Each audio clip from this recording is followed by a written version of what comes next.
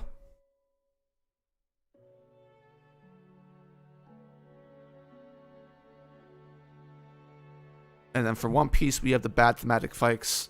We got Luffy versus Hody.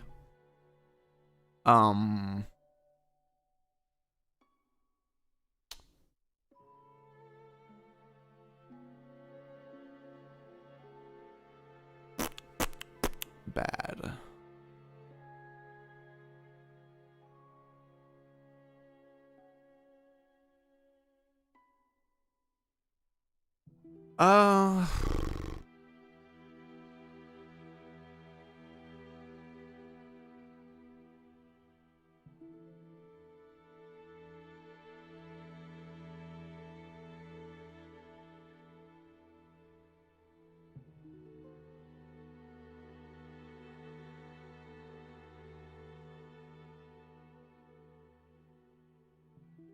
Nothing else coming to mind because I don't think there's really a whole lot more thematic fights I can think of. I guess if you want to count Kaido, you can count Kaido. And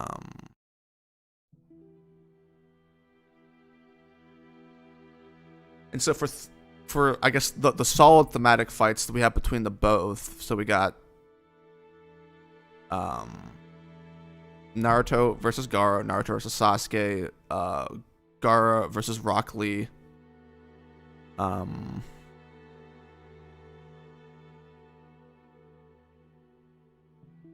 We're doing part 1 so far.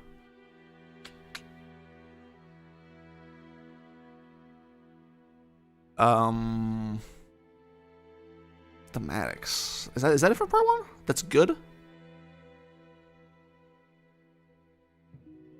The Katakuri fight isn't a thematic fight. There are no themes to the Katakuri fight. That's why I didn't mention it.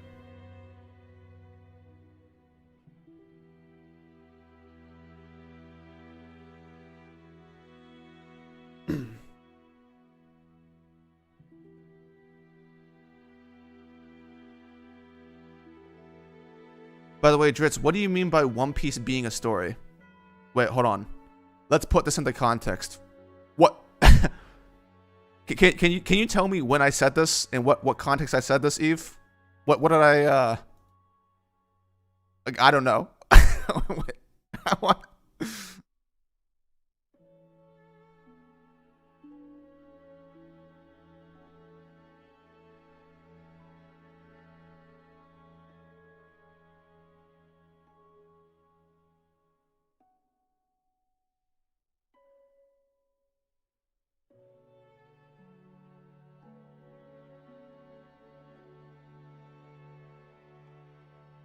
Drizzt, why do you have Croc over Dofi? Because Crocodile was the vastly superior executed villain for the arc that he was in.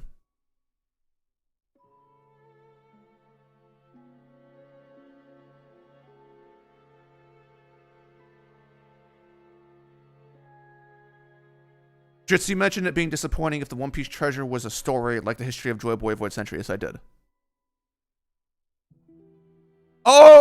Oh, this is in relation to Eve's question. Oh, okay, yeah, okay, this is starting to make sense.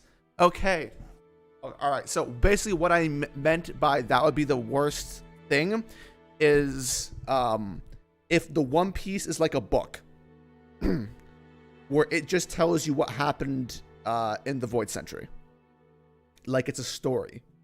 It's an account of something.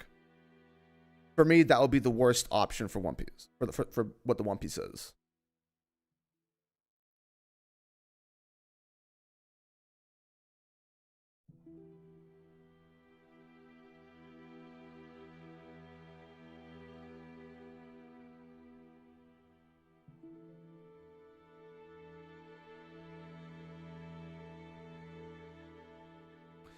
Just can you elaborate on Crocodile being the better executed villain? I can, but I'm going to save that for my Dressrosa video, because that's going to be a part of the video, is the differences between Crocodile and Dofi in their respective arcs.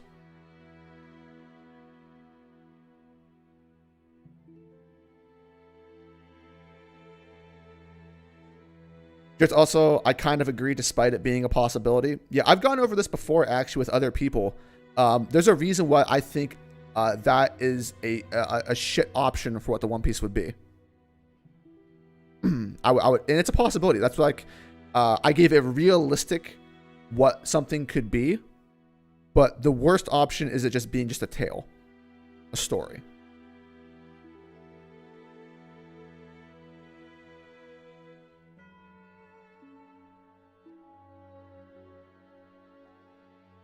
Drizzt, speaking of Hody, why do you think he failed as a villain even though Oda tried to do the whole Fishman racism stuff with him? Well, I actually talk about this in my Fishman Island video because it's a big portion of the arc. The vague answer, because I don't want to give it away, is because the arc for Fishman Island advertises one thing way too much over another. And Hody is basically a one-dimensional villain with none of the qualities that make one-dimensional villains good.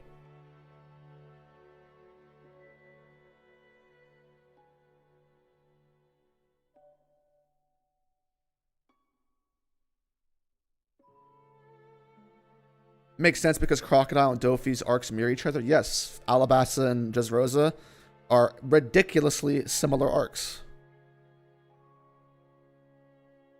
Drizzt, were you disappointed with the basement reveal on Attack on Titan? I remember being disappointed, but it's also been a very long time since I've had anything to do with Attack on Titan. So I don't want to say that's how I would feel currently because I haven't gone back to reread it. I also used to absolutely hate the Chimera Ant arc, and now I like it. So opinions can change.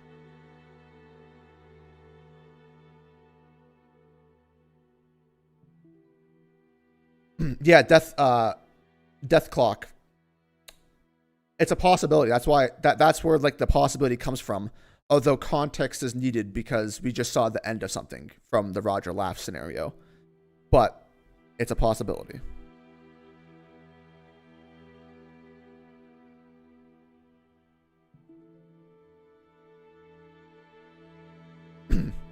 Harvesting berries. Maybe we'll find out in the flashback.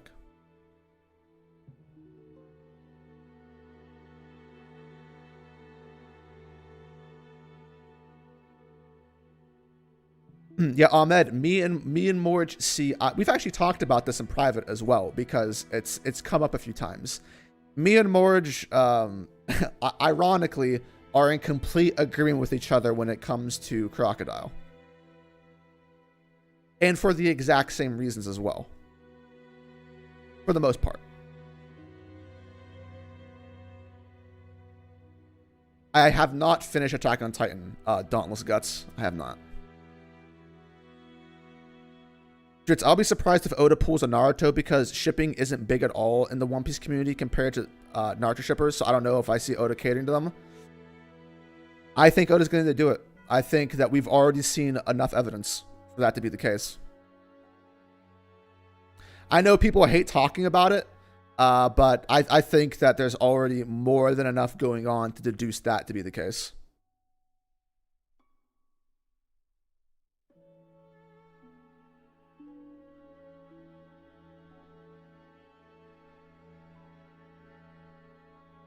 Harveston, how is Frankie bleeding out and out of breath if he's still in his mech? Well, if you, in the past 2 chapters, there's a panel where Frankie's out of his mech. So at some point in time, Frankie just got out of his mech. Why? I don't know.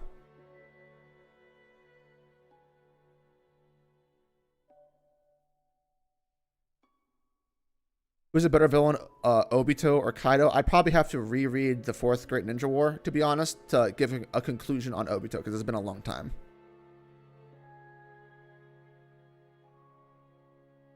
What's up, Neptune? I'm reading Berserk with the deluxe volumes, and I feel like a massive idiot for thinking any arc was better than Golden Age. Oh, you're liking it that much more from the deluxe volumes, GDN? Eve is 100% correct, by the way.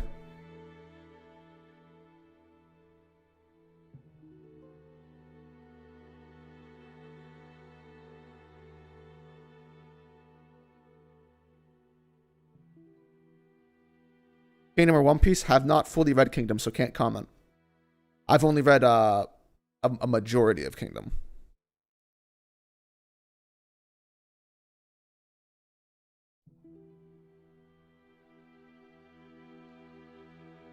Oda deserves a break. I agree.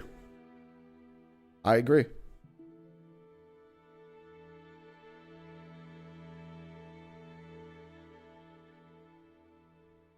But Bio, haven't you heard the news around the community? Kaido's already a top 5, bordering on top 1 One Piece villain.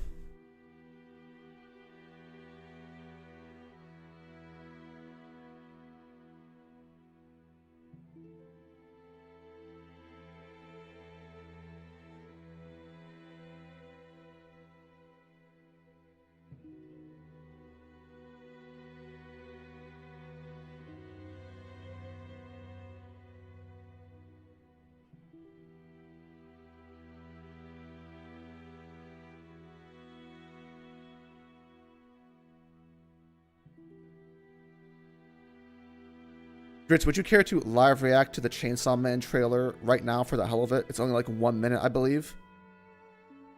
Well, I don't know anything about Chainsaw Man. I've never read it before. Wouldn't I get copyrighted for that?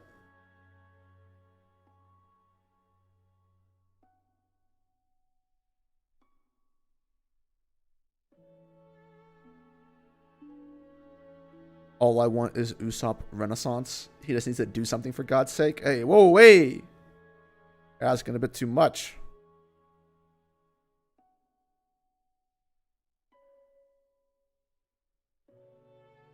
What do I mean by thematic in the context of fights? So, thematic in the context of fights is like the fight is symbolic of something else. Like there's more behind the scenes than just good guy versus bad guy. Like an example would be the difference between Luffy fighting Crocodile versus what defeating Enel meant in Skypiea and ringing the bell. Thematics.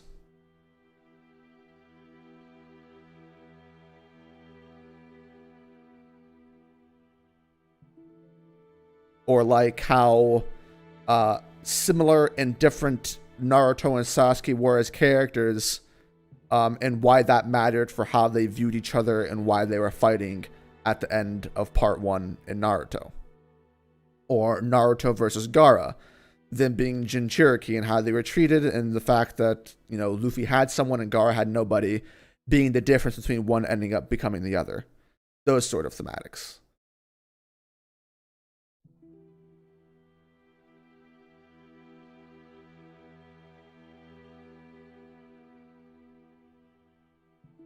Who is the worst villain between Orochi, Wapol, and Kanjuro?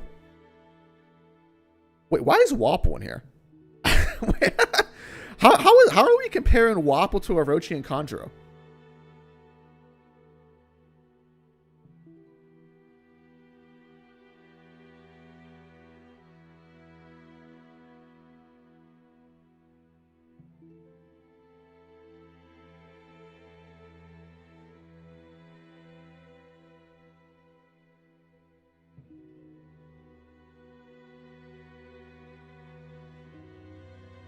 What did I say? Luffy and Gaara instead of Naruto and Gaara? Lol. XD for sure on that.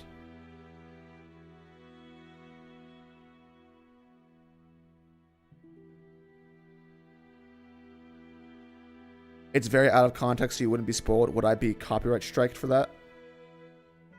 For watching it? I feel like I would.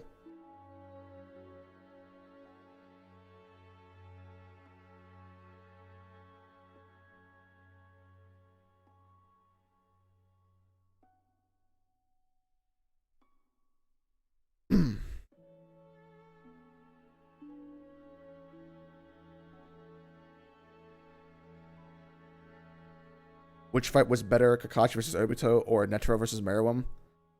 I'm not going to comment on any 4th Great Ninja War stuff because honestly, I need to go back and reread it.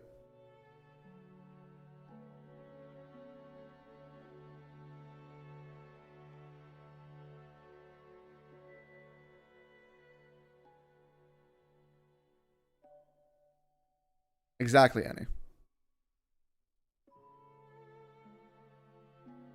It's every day I wonder when the Nami, Usopp, and Chopper crying with big mouths and tears streaming down their faces gag will, when will they toughen up? Will we reach Mary Jo with gag faces? Yes, we will. Just going by the prophecy, did Odin just give up? And if Odin knew he was going to lose, why did he fight? Doesn't make sense. No. I mean, Odin never intended to die. That was never part of the plan. Which arc is worse, Hokage Island or Wano? Wano easily. Just my girlfriend has checked out of Wano. She's sick of Kaido and how he's just a big buff guy that's strong. And she thinks Oda is just getting stuck in convenient writing. Oh, your girlfriend saying that? Brett, for context, how is this the manga or the anime?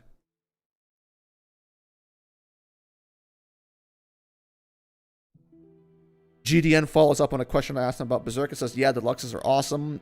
On Reread, the Golden Age just feels so much well structured, paced, written, planned, whatever, compared to everything else.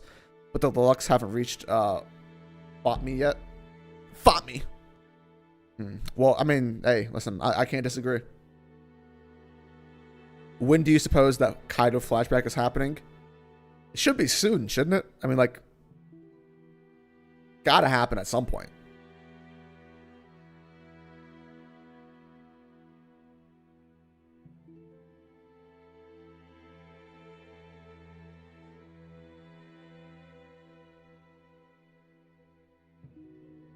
Drizzt, is it a serious issue if Oda just keeps the scared weak trio gags, or is it a minor issue but just really tiresome? It depends on if these characters ever progress in strength. But at the end of the day, most of it is just how it's used. Like, gags in general, like, there's nothing wrong with having a gag. But there can be things wrong with having gags depending on how frequently you use them, when you use them, and things of that nature.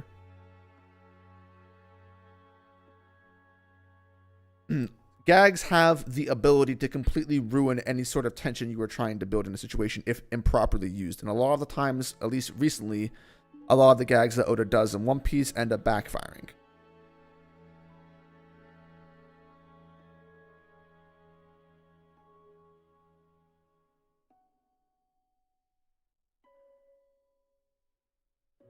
Drizzt the manga, she's sick of the war. She thinks it feels like half little boy and half too convenient. Oh, a faw, as the boys would say.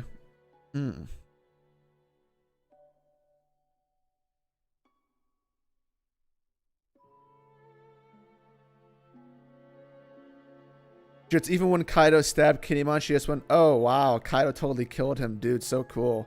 Then turned the page. Just what are your thoughts on the fight with Aokiji and Little Garden? I like it.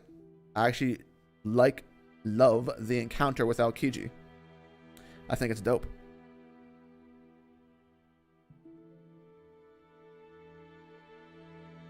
Because I don't know why you think Yamato has no redeeming qualities. I mean, that's side boob, bro. Oh, wow. Yo, why are we talking about... Oda can't even draw boobs. Why are we talking about side boobs in One Piece?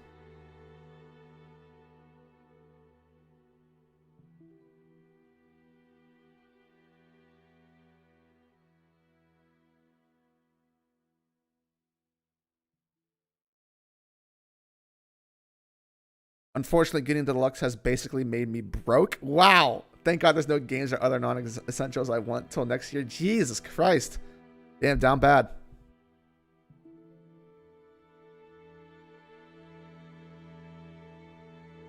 You think Dame leaving Portland after the latest news? What was the latest news? The only thing I heard about him recently was the... oh, he's trending. What was this?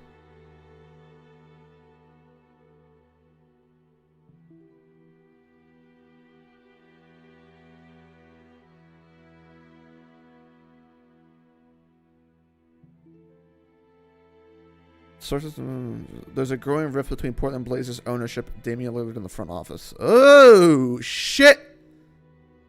Oh, you love to see that.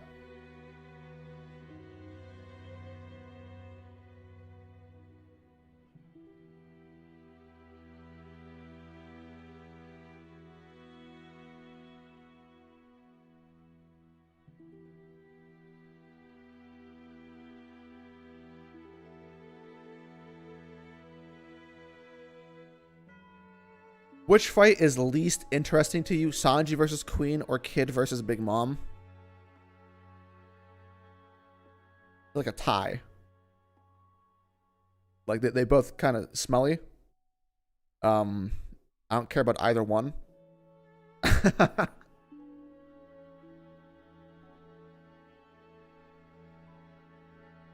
I'm not doing that, Devil.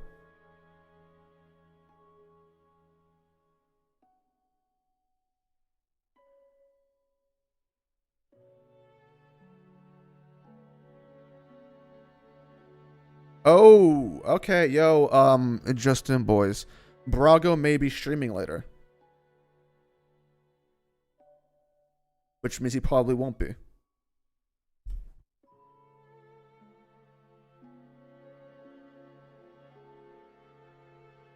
No one even cares about Sanji versus Queen? Well, you got two boring, lame characters fighting. It's very interesting.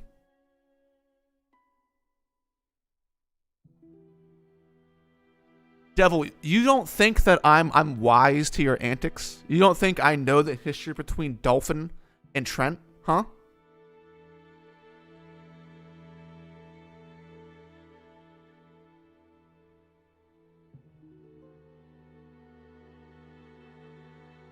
You probably mentioned this, but what do you think about Queen's hybrid? What do I think about it? I mean, let's just call a spade here.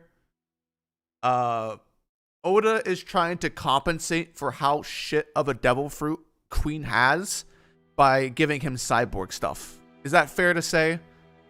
The Brachiosaurus is not a good fruit, okay? In the same sense that Kaku kind of looked pretty gay in his giraffe form. But I'm not really caught up by that. It doesn't really matter to me.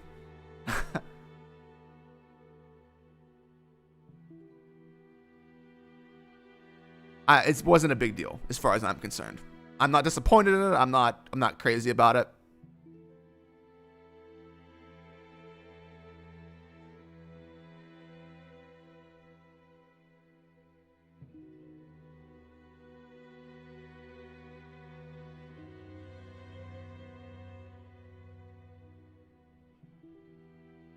Queen's head is hella phallic?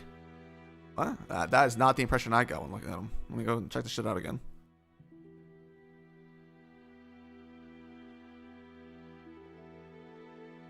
I guess I can kind of see that.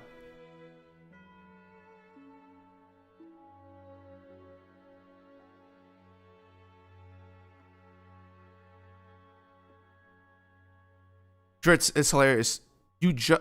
What? People compared Who's Who to Zod? Oh my god, they are tripping. What the fuck? Oh god, that is criminal.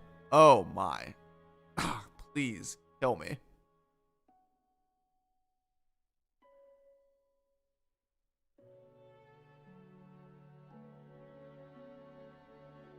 Do I consider any of the Straw Hat characters to be good? No. Right now. Not right now? No. Not a one.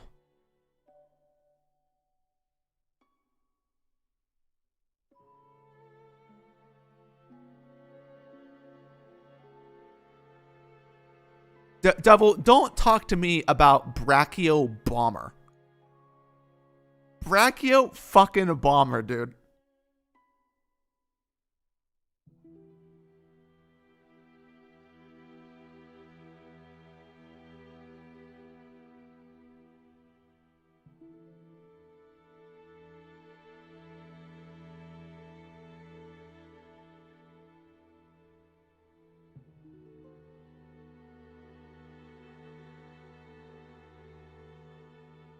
Yeah, you can't be disrespecting Zod like that. That's ridiculous. Who's who to fucking Nosferatu Zod?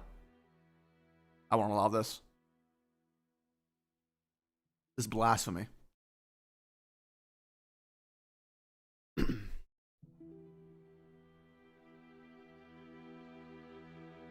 do I think Zoro's going to do for the rest of the arc? Probably fight King, is my guess, to be honest.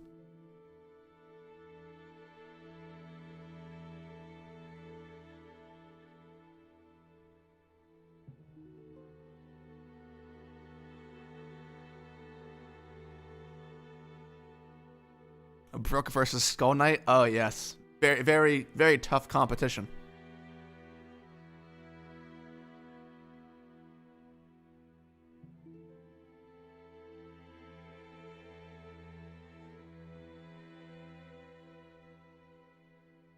I remember this, Brett. I remember this. There were lots of people who thought that Queen would have a scorpion fruit.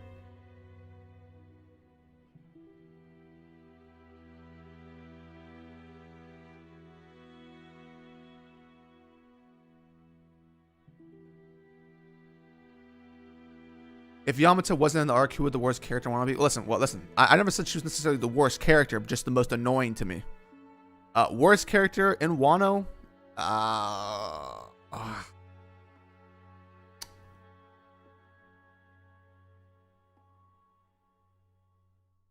That might be Toki. Toki, Odin, Shinobu.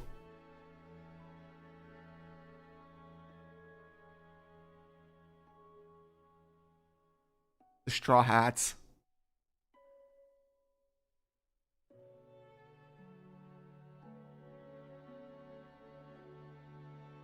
The Alliance.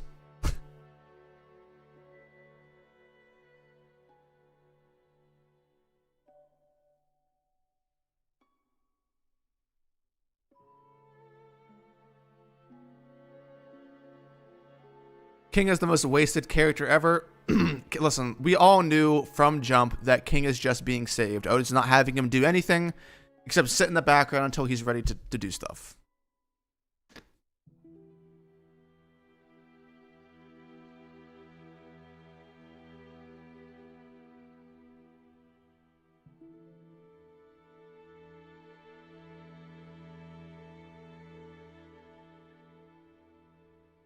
Yo, Brett, chill.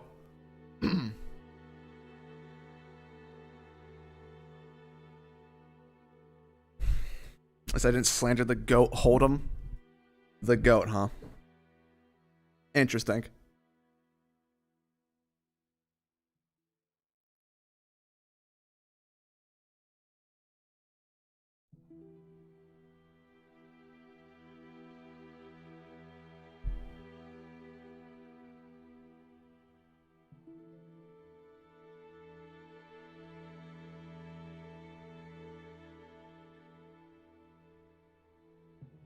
King does nothing but stare menacingly. That's what he's hired for, man. So King is the new Smoothie, basically. We will see. We will see. King definitely gonna be like the lamest first commander of all time for sure.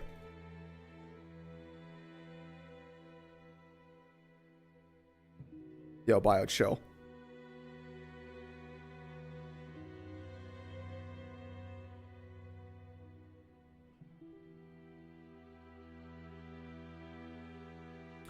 I'd probably agree with GDN here. Have I read Chainsaw Man? I have not. The only thing I know about Chainsaw Man is Wolf Bark.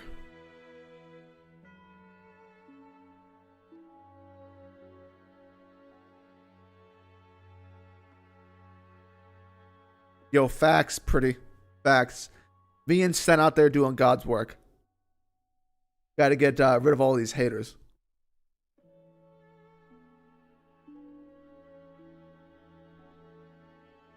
I'm not answering nothing.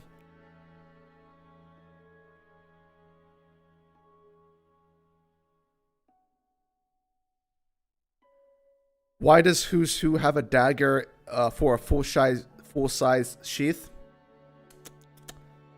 Just for style? I don't know. I noticed that. I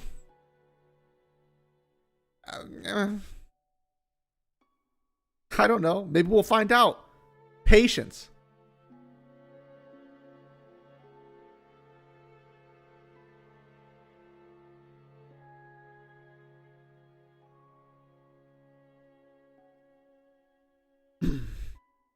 Here's my thing about King. If Kaido gets taken out, he's the next in line, and King as the Beast Pirates captain would be so lame because Oda's blown all of his hype, lacking in first impressions too. Kind of like Kaido.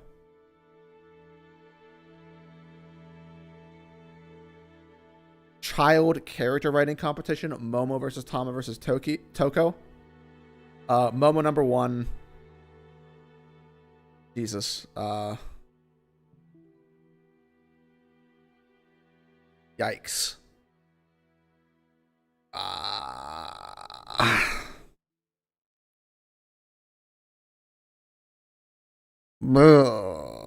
I guess Toko number 2, Tama 3? Maybe? I don't know. That's kind of rough. Those two both have it rough.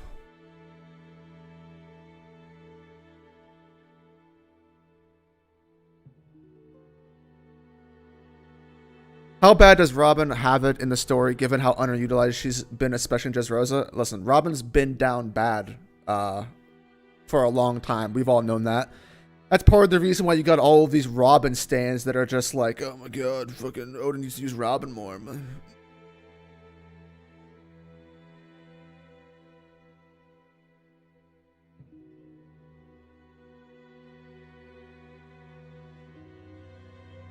Well, I mean, yeah, Bio. I mean, injuries are never cool in the playoffs. I don't like it when teams win because of injuries, but it does happen. The amount of injuries have been absolutely insane. So I guess, like, in a way, it's like it's hurt, but it's also been entertaining in a way. It's like, Jesus Christ, like how many more people can get hurt?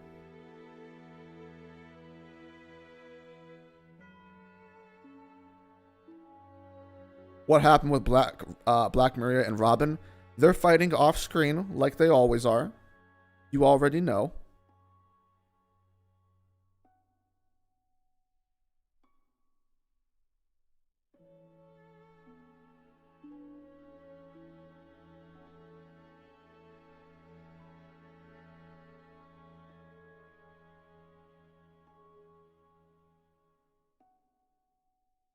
Yo, Toka was in this arc? I guess she was.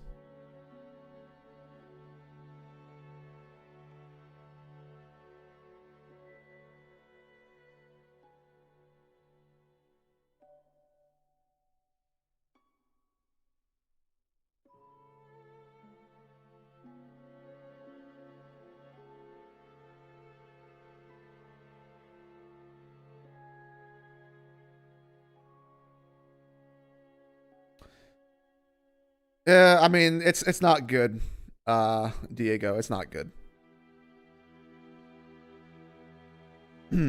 Guards, huh?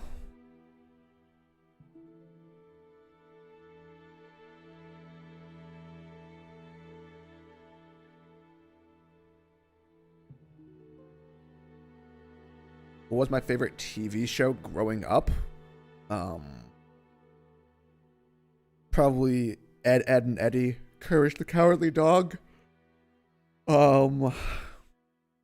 Yu-Gi-Oh.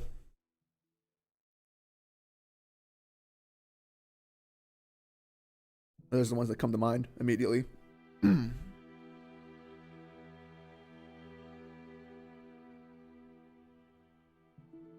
Yo, Drizzt, rate my One Piece character tier list out of 10, please. There's no order. Okay.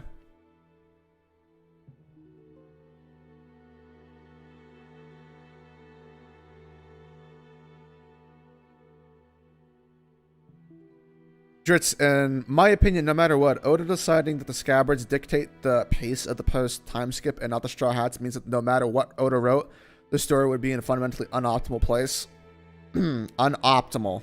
I don't know. I feel like maybe you might be underestimating how much execution matters.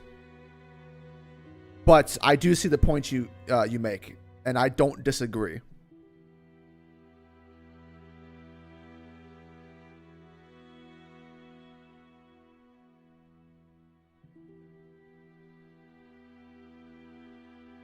Night Eve.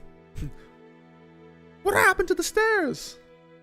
My parents took them away because I am grounded. That's disturbing, Ed.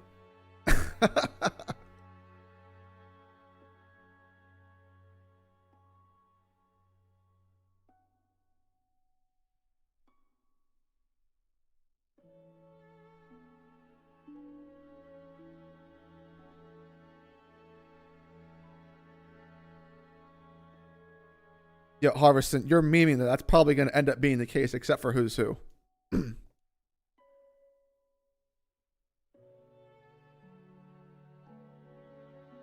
Yeah, no, I get what you're saying, Brett.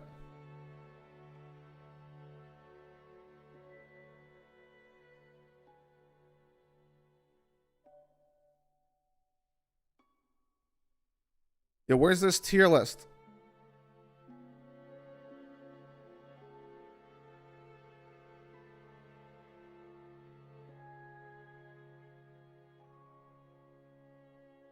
I'll be the last thing I do before I leave.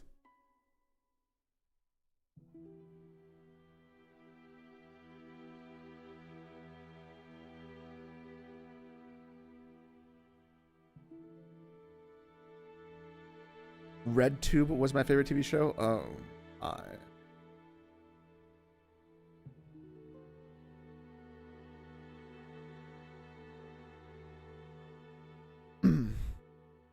yeah, dude, Zest God. I was the same. I desperately wanted Jawbreakers as a kid. I was like, yo, I want these. They ate those. Those gotta be great.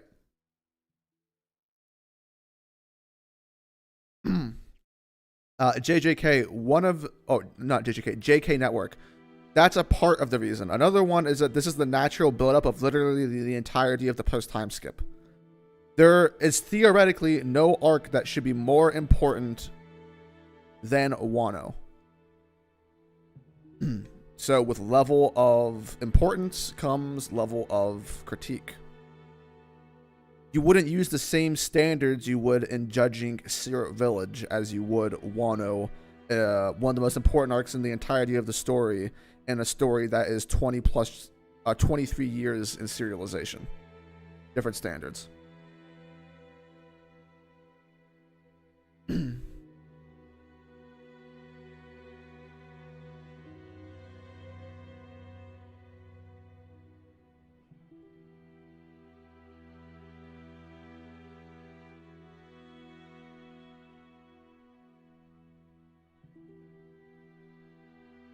It's in general. What, in my Discord? Oh, okay. Oh, shit. Okay. Oh my god, there's a lot of pictures here. What is this? Oh man, that's actually, this quality kind of doo-doo going on.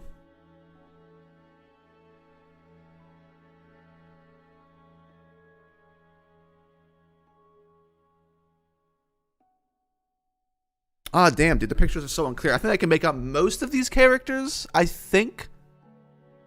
Actually, I don't know who that is. Okay, so some of these characters, I can't tell who they are, but I'll go through them. Let's see. So in GOAT tier, we have Buggy, good meme.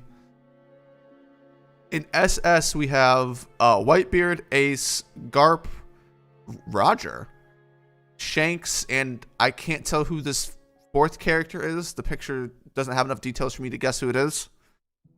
In S tier, we have Blackbeard, Mihawk, Crocodile. I think, is that Dofi twice? Is that? Hold on, let me try and zoom. Oh no, I think that's supposed to be a Kainu.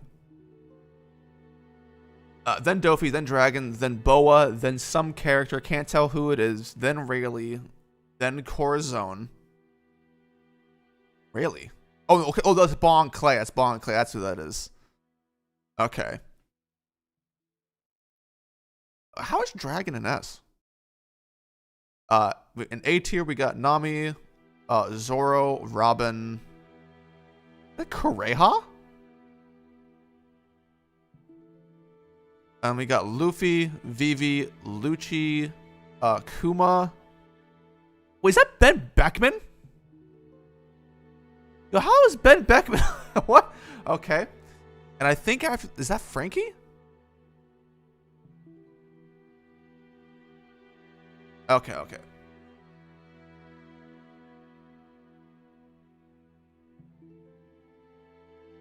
All right, let me go ahead and actually put this on the screen. Let me see if I can actually...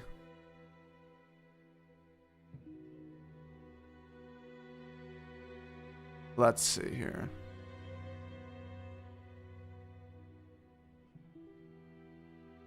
Okay, so actually, let's just go through and do it like this.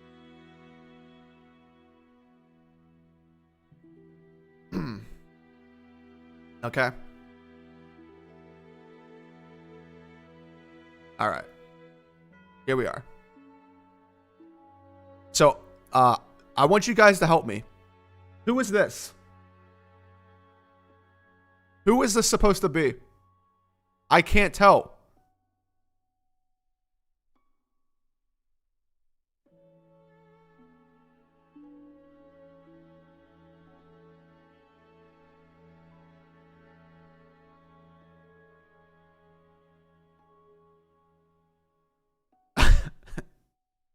What is this?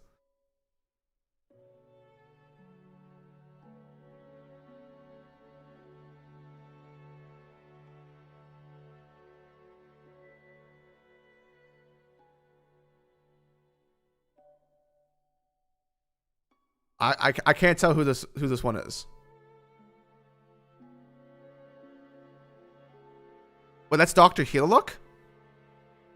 Oh, so I guess this is his hat? Yo, how the hell was I gonna tell that? Okay. So we have Healook in SS.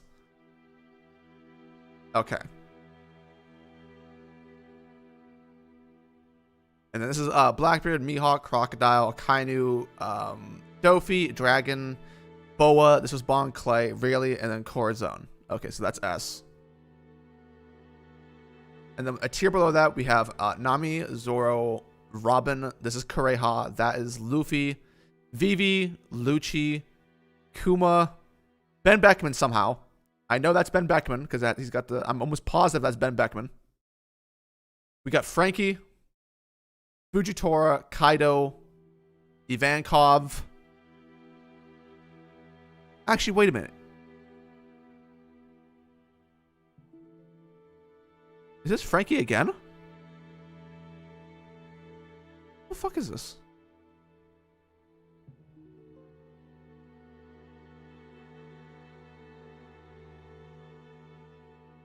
Who is this?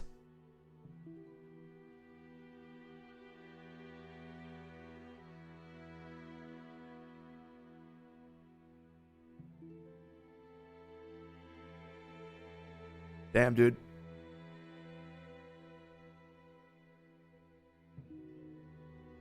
What is that?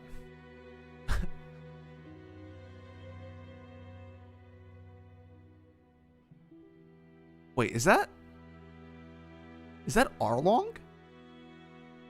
I think I see a nose. Okay. I think that's let me go ahead and check. Oh my god, these are clear pictures. Oh my god, let's look at these. Oh my god, look at that quality increase. Oh, fuck yeah. Oh, steak on a fucking Monday. Fuck yeah, baby. Okay. Okay. Then we got Kizaru, Kalgara, Noland, Law, Sol, Sengoku. And then Aokiji. That's A tier list. B, we have Katakuri, Zeph, Marco, Brule, Smoker, Bart, King Cobra, Crocus. I forget which one this is out of Dory and Brogy, but we have one of these instead of the other. Oh, no, here's the other guys. So we got Dory and Brogy together. Anel, Dory and Brogy. On the same tier as these characters? Okay. Fisher Tiger, Hina, Palm, Fish, Kobe, Daz Bones, Perona, Sabo, this bitch, Shiryu, Moria, Magellan, these lamos, Mr. Senor Pink, Momo, Laboon. Okay, that's in B tier. In C tier, we have the Monkey Brothers. The Monkey Brothers. Eustace Kid. Hachi. Killer Beppo. This bitch. Wiper. Kami. Don Chin Zhao. Frankie. Wait, who's the other guy up here? Oh, fuck. Damn it.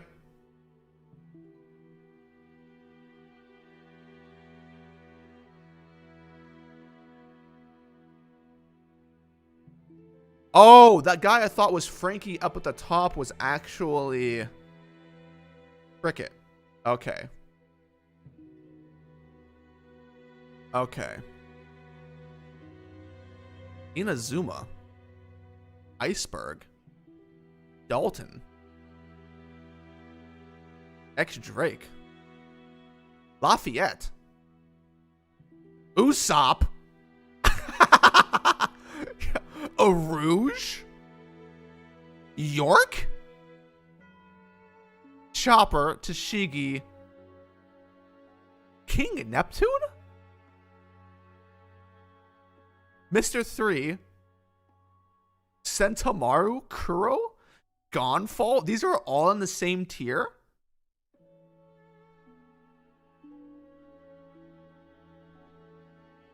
Suru? Gossip? Interesting. Okay. Let's look at D tier.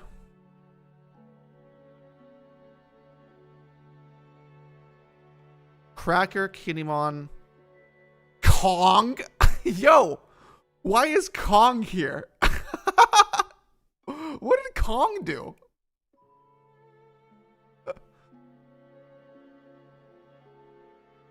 Okay, okay. Don Krieg. Katarina Devon. Otohime?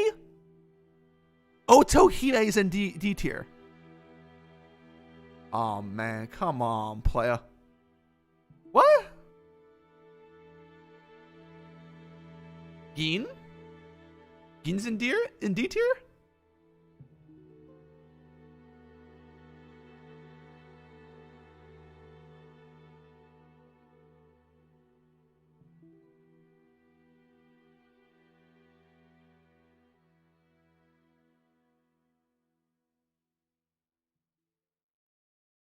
The rest of these I'm not too mad at.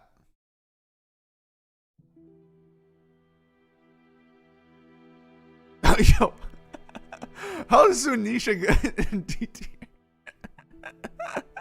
I'm not mad at that. It's just funny. All right, let's look at the tiers that are below this. Okay. E tier. Apu, Smoothie, Sanji, good man. Probably should be a little bit lower. This dude. Mother Caramel, Carrot. Full Body. Hiruden, Hody, Yozo. Django. Karasu. Oh, down here, Mancherry. Ooh, yikes.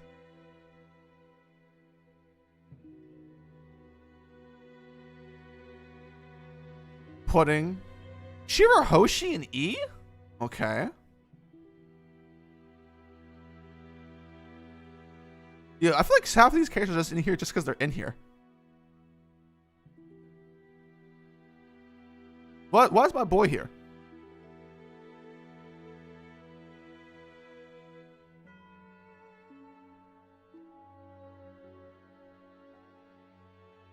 And then below, so this is below Sanji, basically.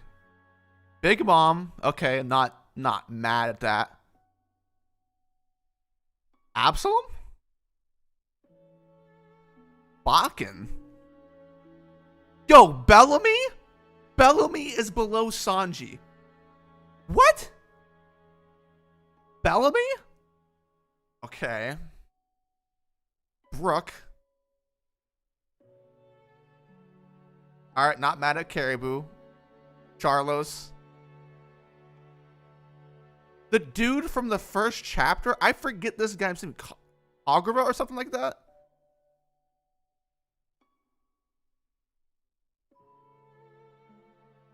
Fosh. We got Dr. Hogg back.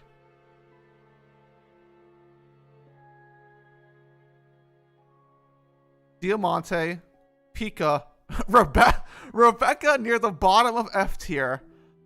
With Vander Decken? Oh, and Spandam, and then nah. And Ryuma's in his own question mark tier. Okay.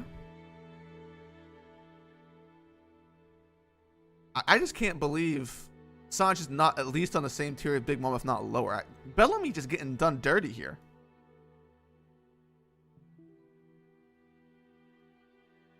All right, so let's go back from the beginning and look at this.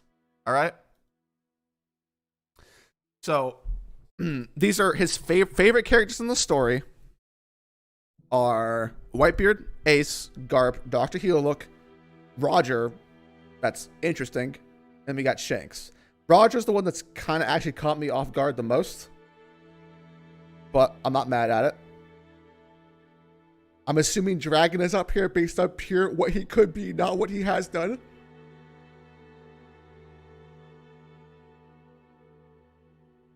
Beckman, I don't understand at all. This must be just like pure fan hype. Because Beckman hasn't done nothing. Actually, is this just based off of like one interaction he had with Luffy in Chapter 1?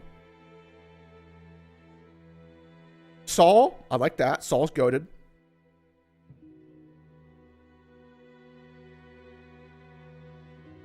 Kaido probably too high. Any of these Straw Hats being past C tier probably be too high. All right. So we got Sengoku's interesting. Sengoku's interesting to me. Okay. Cricket is cool. Like Cricket. All right, so let's go. We got Zeph and Marco. And then Fisher Tiger in the same tier as Hina. As Moria. King Cobra is here too. Bart. Dory and Broggy are both here. Okay.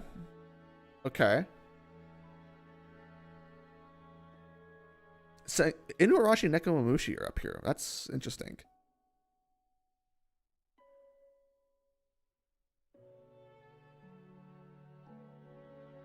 I get you must really like Hina if Hina's all the way up here.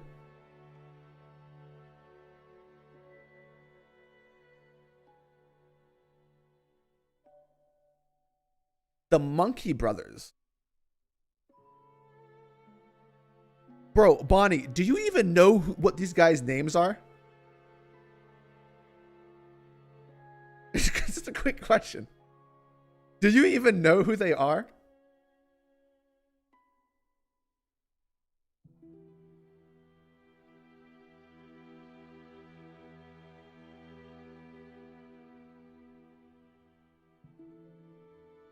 I just like how half of Blackbeard's crew is just in C tier.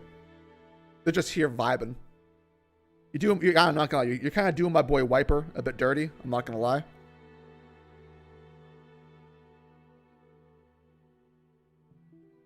How the fuck is Beppo in this tier?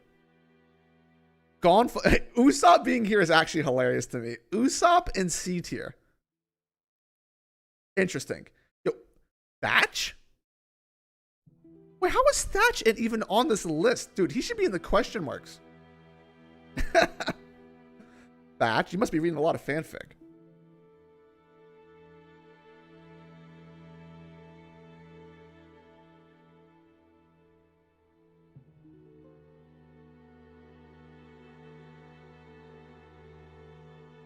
Also, how is Chopper and Tashiki only in C? Like, dude, you got Sanji in deservedly low on the list, but Chopper kind of doo-doo too.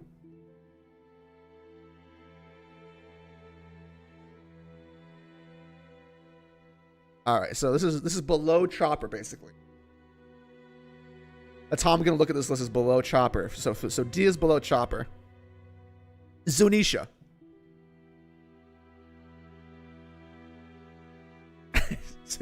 The mayor of Kokoyashi Village. Okay. Yo, what did this guy do to you? The rest of Blackbeard's crew, Geen and Don Krieg,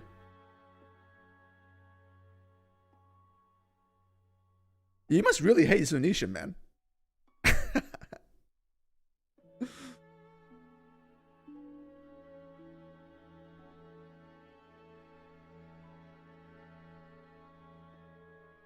Not mad at most of these, to be honest. Kong's weird. I don't know why. Why is Kong not with Ryuma in the question mark tier list?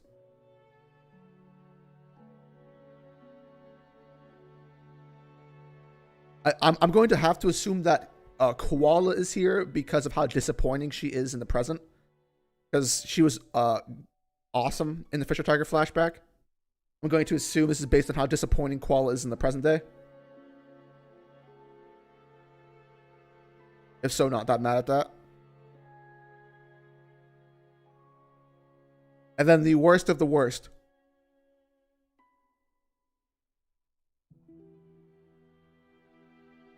I'm actually surprised Squardo's down here. Squardo was a part of one of the best moments in the entirety of Marineford.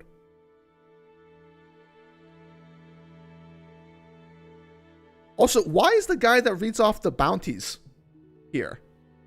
This guy's on the same tier as Vinsmoke Sanji, human trash. You must hate the bounties, man. Also, what did Django do? Is Django here because he simps over Hina now? And you're like, you have Hina in B tier? So you're like, no, Hina mine? So, fuck you, Django in full body? I can understand that. I can understand that.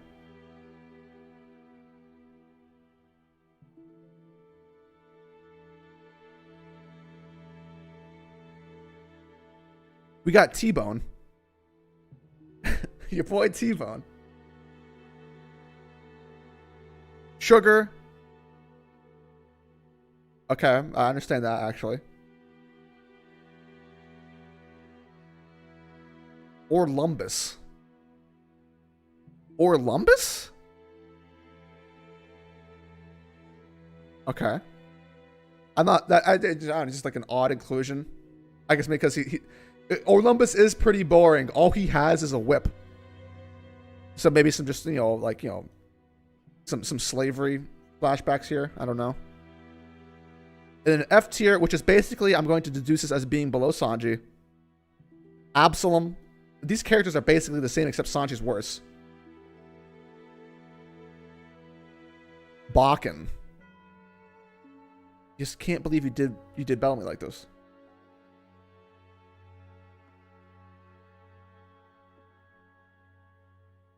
Rest of these I'm not necessarily mad at.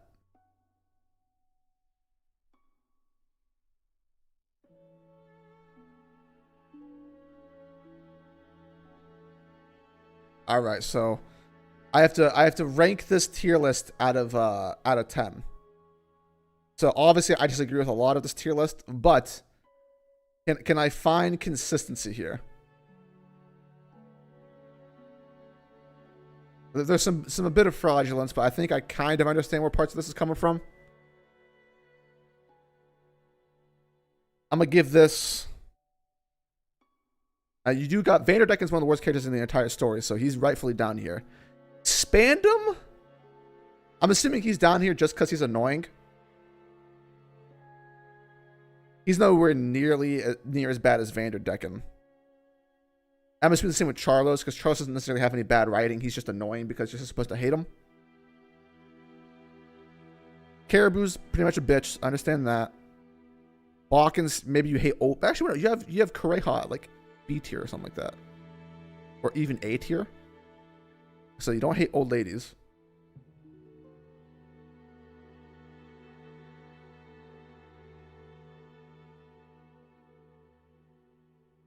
You know what? Yeah, I give this like a 6. I guess. I can understand why you like these characters a lot. Kureha is actually kind of like one that stands out to me. I'm surprised you like Kureha. So, wait, okay, you like Kureha that much. A. Kureha is above Fisher Tiger. Kureha is above Otohime. How is Caesar above Otohime? Dalton. Dalton's kind of raw. I like Dalton. Beppo is above Otohime. What the fuck?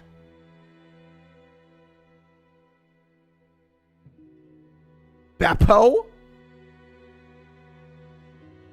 The Monkey Brothers? The Monkey Brothers, people that you don't even know the names of, are better than Otohime? Uh-huh. Interesting. Interesting.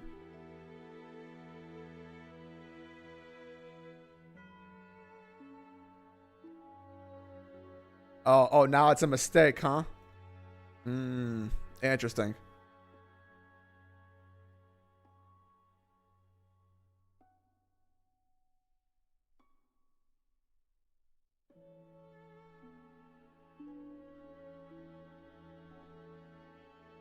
Yeah, Kid might be a bit too high. I'm not gonna lie. I would take Dalton over Kid any day of the week.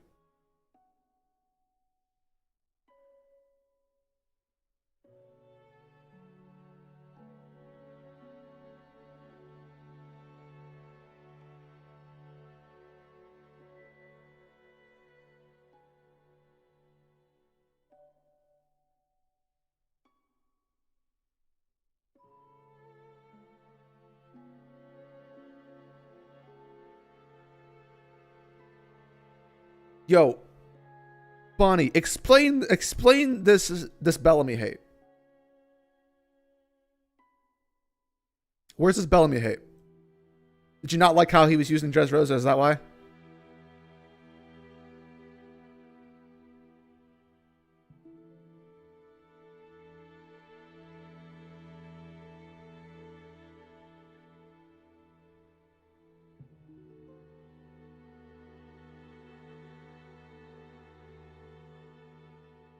Yeah, Bellamy in the same as Trable.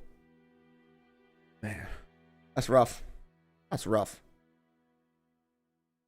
The streets are hurt.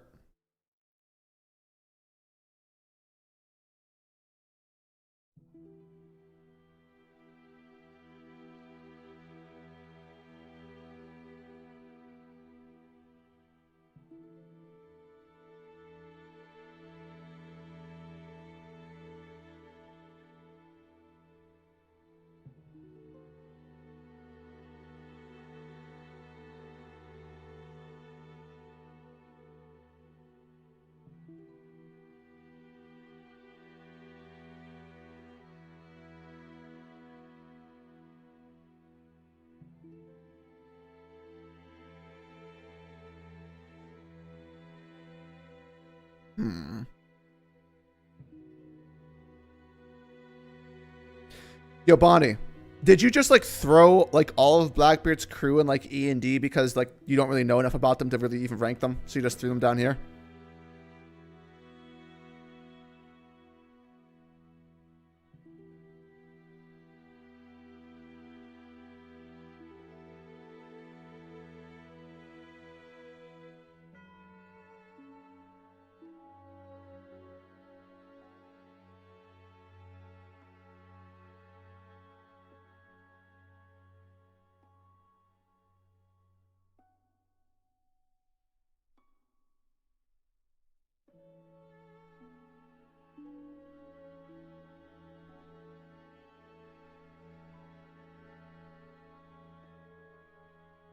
Also, you're doing my boy Wiper dirty at the comment.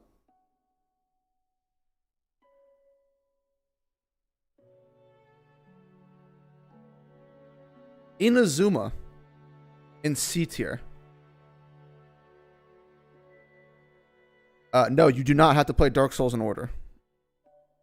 I played 3, then played 1.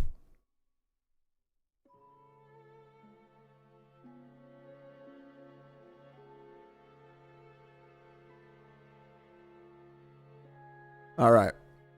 We have looked at the tier list. Official rating, I'm going to have it go. Maybe I'm going to give this I give it a 5. I give it a 5.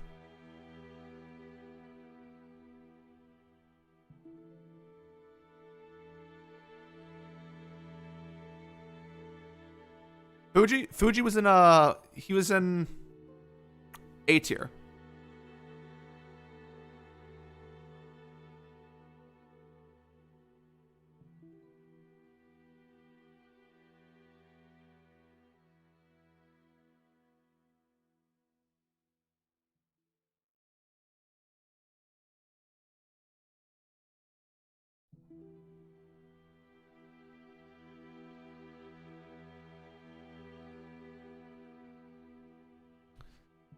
All right, that will be the end of this stream, lads. We've been going on for, as usual, a little over 2 hours. But we will catch you next. I think there's a chapter next week, right?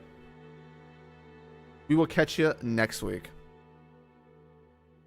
Remember, and maybe in an hour and a half, maybe 2 hours, Brago might stream.